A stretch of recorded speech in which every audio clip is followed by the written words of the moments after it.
시편에는 모두 27편의 비탄시가 수록되어 있습니다. 오늘 시는 비탄시로 분류되는데요. 그 가운데서 다윗의 통치 말기에 있었던 압살롬의 반역으로 인한 위기 상황과 관련해서 다윗이 지은 비탄시가 무려 10편이 넘습니다. 오늘 우리가 읽은 시편 55편도 그 가운데 하나입니다. 즉 압살롬의 반역 사건을 배경으로 하고 있는 비탄시입니다. 특별히 본시는 한마디로 말해서 친구에게 배신당한 자의 기도라고 할 수가 있어요. 오늘은 이 시 가운데서 12절에서 14절 말씀을 좀 살펴보려고 합니다. 나를 책망하는 자는 원수가 아니라 원수일진데 내가 참았으리라. 나를 대하여 자기를 높이는 자는 나를 미워하는 자가 아니라 미워하는 자일진데 내가 그를 피하여 숨었으리라. 즉 다윗은 압살롬의 반역 사건 때 이 대적이 원수가 아니라는 거예요. 그리고 이 대적이 자기를 책망했다는 거예요. 그리고 이 대적은 평상시에 자기를 미워하는 자가 아니라는 거예요. 그랬다면 자기가 알았을 거라는 거예요. 전혀 몰랐다는 거죠. 그는 곧 바로 너다. 너무나도 잘 알고 있던, 너무나도 믿고 있었던 동료, 나의 친구, 나의 가까운 친우, 친척. 우리가 같이 재미있게 의논하면서 무리와 함께하여 하나님 집 안에서 믿음을 같이 나누고, 그리고 전쟁에서는 함께 전우가 된 그런 사람이었다는 거죠. 네가 나를 배신할 줄은 꿈에도 몰랐다 라는 고백이에요.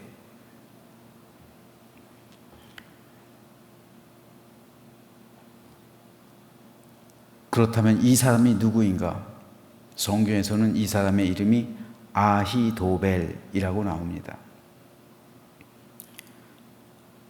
그렇기 때문에 아히도벨이 압살롬, 즉 압살롬은 다윗의 셋째 아들이잖아요. 압살롬의 책사가 돼서, 원래 아히도벨은 다윗의 책사예요. 삼국지에 보면 유비의 책사가 누굽니까? 제갈공명이잖아요. 제갈량. 제갈공명이 유비의 책사가 됐던 것처럼 다윗의 책사는 아히도벨이에요. 그런데 이 아히도벨이 자신을 대적해서 일어났던 반란군의 그 압살롬의 책사가 된 거예요. 그래서 자기를 죽이려 한다는 거예요. 실제로 아히도벨이 낸 모략은, 만약 압살롬이 아히도벨의 모략을 따랐다면, 아히도벨의 권면을 따랐다면 다윗은 죽었어요. 그런데 다윗이 심어놓은 스파이, 후세가 있잖아요. 후세. 또 한 사람의 책사. 후세의 말을 듣잖아요. 압살롬이. 그래서 다윗이 산 거예요. 후세의 말을 들었기 때문에.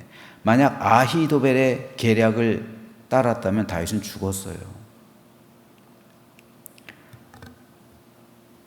그런데 다른 사람이면 몰라도 아히도벨, 너만큼은 절대로 나를 배신할지 몰랐다. 꿈에도 상상하지 못했다. 이것이 다윗의 고백이에요. 자, 그런데 우리가 여기서 한 가지 생각해 볼 게 있어요. 성경에는 아히도벨이 왜 다윗을 배신하게 됐는지 그 이유가 기록되어 있지 않아요. 아히도벨의 입장이 성경에 나타나 있지가 않아요. 아히도벨이 다윗을 배신할 땐 자기 목숨을 건 거예요. 자기 목숨뿐이겠어요? 자기 가문을 건 거예요. 자기 가문의 미래를. 그렇잖아요. 아히도벨 목숨 하나로 끝나요, 그게? 그렇지 않잖아요. 그 가문은 멸문지화를 당하는 거예요.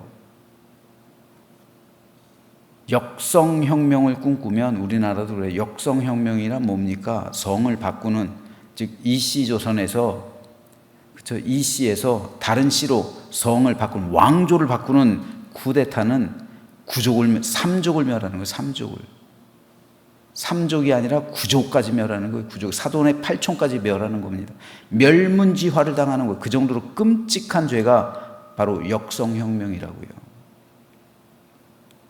자기 목을 걸었을 뿐 아니라 자기 가문의 미래까지 걸고서 쿠데타를 한 거예요. 그렇다면 왜 아히도벨은 그렇게 다윗과 친한 사람인데, 그렇게 다윗의 책사가 된 사람인데 왜 아히도벨이 다윗을 배반했을까요? 그래서 제가 왜 아히도벨이 그런 선택을 했을까 좀 연구를 좀 해봤어요. 그랬더니 한 가지 단서가 발견돼요. 오늘 본문 12절에 보면 다윗은 아히도벨을 가리켜서 나를 책망하는 자, 그죠? 나를 책망하는 자, 즉 아히도벨이에요. 근데 아히도벨이 자신을 책망한다는 거, 자신을 꾸짖는다는 거예요. 다윗이 뭔가 잘못이 있으니까 자기를 꾸짖는 거겠죠. 그죠? 아히도벨은 나를 꾸짖는 자라는 거예요. 가장 먼저 아히도벨에 대해서 말하는 게 나를 꾸짖는 자라고 말하는 거예요. 이제 원수가 아니다. 이건 이제 부연 설명이고요. 가장 중요한 거는 아히도벨은 나를 책망했다라는 사실. 그럼 다윗이 무엇을 책망했다는 걸까요? 아히도벨이. 놀랍게도요, 그것은 밧세바와 관련이 있어요. 이미 10수년 전에 있었던 밧세바의 그 일을 아히도벨은 마음에 품고 있었던 거예요. 그리고 그것을 반란을 일으킨 다음에 비로소 터뜨려 버린 거예요. 칼을 품고 있다가. 무서운 일이죠. 밧세바의 그 일이 있었을 때는 정작 아히도벨은 침묵해요. 아무 말 하지 않아요. 10몇 년 동안. 그런데 속으로는 복수의 칼날을 갈고 있는 거예요. 무섭죠. 그리고 반란을 일으켰을 때 그때 다윗을 책망하는 거예요.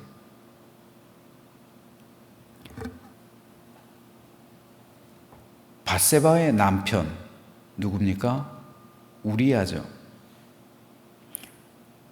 사무엘하 23장에는 다윗의 30인의 용사 명단이 기록되어 있어요. 그 가운데 우리야라는 이름은 맨 마지막에 기록되어 있어요. 그런데 그 30인의 명단 중에서, 그러니까 다윗을 둘러싼 세 용사가 있고, 처음 3인 있고, 그 다음 3인 있고, 그 다음에 좌장들, 즉 장군들 30명이 나오는데 다윗의 용사들이에요. 그런데 그 30인의 용사 가운데 우리가 주목해 봐야 할 인물이 한 명 있어요. 누구인지 성경을 통해 그 이름을 한번 확인해 보죠. 마아가 사람의 손자 아하스베의 아들 엘리벨렛과, 여기서 중요해요, 길로 사람 아히도벨의 이름이 나오죠. 그런데 아히도벨의 아들 엘리암과, 즉 아히도벨의 아들 엘리암이 30인의 용사 가운데 한 명이에요.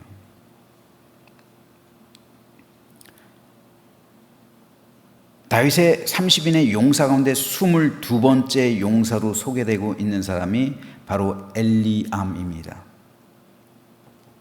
우리야 역시 다윗의 30인의 용사 가운데 한 명이었죠. 따라서 엘리암과 우리야는 전쟁에서 피를 나눈 전우였어요. 동료였습니다. 이게 왜 중요하냐면요, 엘리암이라는 이 사람이 바로 밧세바의 아버지예요. 따라서 우리야는 엘리암의 사위가 되는 거예요. 아마 나이차가 있었겠죠.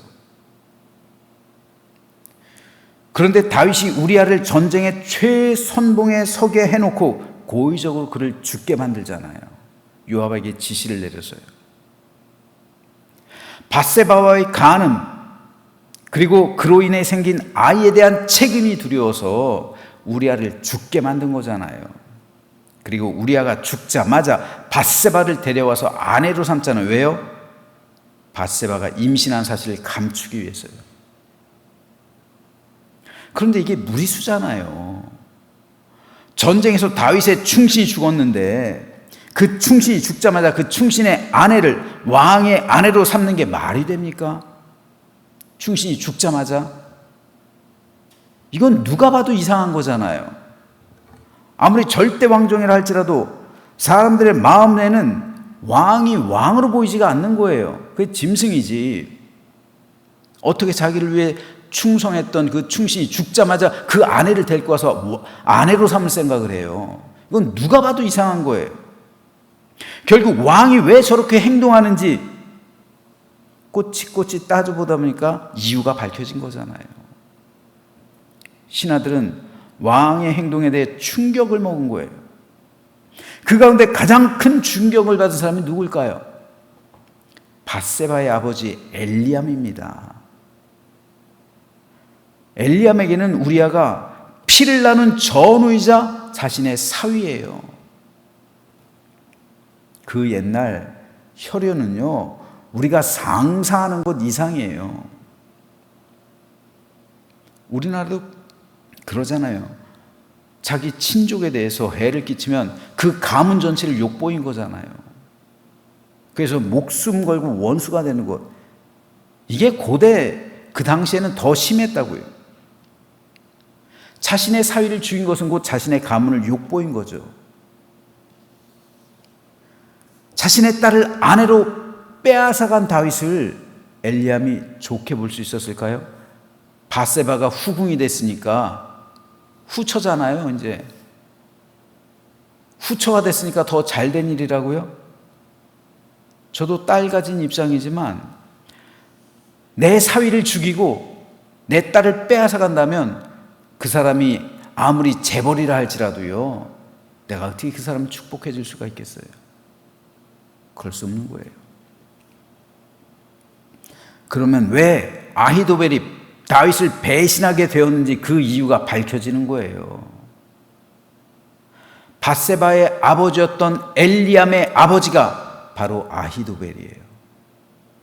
즉 아히도벨은 밧세바의 친할아버지예요. 따라서 다윗의 책사였던 아히도벨이 느끼기에는 다윗이 자기를 먼저 배신한 거예요. 자기 가문을 먼저 욕보인 거예요. 그렇잖아요. 자기를 봐서라도 다윗이 그렇게 행동하면 안 되죠. 나를 봐서라도 다윗이 우리 가문을 그렇게 욕보이면 안 되는 거잖아요. 우리 가문이 자기를 위해서 얼마나 충성했는데, 그야말로 내 생명 바쳐서 충성했는데 우리 가문을 그렇게 욕보이면 안 되는 거잖아요. 나를 봐서라도 다윗이 그렇게 행동하면 안 되잖아요. 아히도벨의 입장에서는요, 내가 다윗을 배신한 게 아니라 다윗이 먼저 나를 배신한 거예요. 그래서 오늘 보면 12절, 다윗은 아히도벨이 자신을 책망했다고 말하는 거예요. 그가 나를 꾸짖었다. 왜 꾸짖었을까? 이것 때문에 꾸짖은 거예요. 그래서 10수년 동안 복수의 칼날을 갈고 있었던 것이고, 마침 압살롬이 다윗을 반역한다고 했을 때 그의 책사가 되겠다고 마음먹은 겁니다. 결국 이 모든 것은 하나님께서 나단 선지자를 통해서 말씀하신 다윗을 향한 심판 말씀을 이루는 것입니다. 다윗을 향한 나단 선지자, 하나님께서 말씀하게 하신 그 심판 내용을 한번 살펴보죠. 그런데 어찌하여 네가 여호와의 말씀을 업신여기고 나보기에 악을 행하였느냐? 네가 칼로 햇사람 우리아를 치되 암몬 자손의 칼로 죽이고 그의 아내를 빼앗아 네 아내로 삼았도다. 이제 내가 나를 업신여기고 햇사람 우리아의 아내를 빼앗아 네 아내로 삼았은즉 세 가지 재앙 하나님께서 말씀하십니다. 첫째, 칼이 내 집에서 영원토록 떠나지 아니하리라. 둘째, 보라 내가 너와 내 집에 재앙을 일으킬 것이다. 그죠? 압살롬의 반론. 셋째, 내가 내 눈앞에서 내 아내를 빼앗아 내 이웃들에게 주리니 그 사람들이 내 아내들과 더불어 백주에 동침하리라. 너는 은밀히 행하였으나 나는 온 이스라엘 앞에서 백주의 일을 행하리라. 이게 압살롬의 반란을 통해서 다 이루어져요. 그리고 특별히 칼이 내 집에서 영원토록 떠나지 아니라, 이거는 다윗의 후손들에게까지 이어지잖아요. 하나님께서는 다윗이 행한 이 끔찍한 죄악에 대해서 철저하게 보응하셨어요. 그래서 다윗을 심판하신 겁니다. 따라서 저는 시편 51편을 읽으면서 다윗의 이 비탄시 속에 들어있는 죄악의 끔찍한 결말을 바라보게 됩니다. 왜냐하면 오늘 우리 역시 경중의 차이는 있지만 죄를 지을 수 있는 존재들이기 때문에 그렇습니다. 그리고 그 죄의 결과로 인해 우리 삶이 고통받을 수 있기 때문에 그래요. 물론 하나님은 자비로우셔서 모든 죄악을 용서해 주시죠. 하지만 죄의 결과로 인해 생긴 상처는 우리가 죽는 날까지 갖고 가야 되는 거예요. 다윗처럼. 다윗의 죄가 용서함 받긴 하죠. 그런데 그 죄로 인해 생긴 상처, 그거는요 평생 가져가야 되는 거예요. 우리도 마찬가지예요. 내 죄가 용서 안 받을 수는 있어요, 하나님께. 그런데 내 죄로 인해 생긴 그 결과물들, 그 죄악의 열매는 내가 평생 짊어지고 가야 돼요. 따라서 진정한 은혜는 죄악의 열매를 맺지 않는 겁니다. 죄의 열매가 맺히기 전에 회개하는 것이 진정한 은혜예요. 그래서 오늘 우리는 하루를 시작하면서 새벽 기도를 드리는 거예요. 그리고 하루를 마무리하면서 중보 기도를 드려야 합니다. 이 삶을 반복하는 것이야말로 여호와 샬롬의 은혜가 내 삶과 가정 가운데 임하게 하는 최선의 길이 되는 거예요. 그러므로 우리 모두 오늘 하루를 시작하면서 이 시간 하나님께 나의 삶을 드리고 죄의 유혹에 오늘 하루 빠지지 않고 주님께서 원하시는 길로 인도해 달라고 간구하는 것, 이것이 얼마나 소중한지 몰라요. 오늘 하루 기도하지 않고 생활하면요, 여러분 10중 8구 죄악에 의해서 여러분들 그 죄의 유혹에 빠질 수밖에 없어요.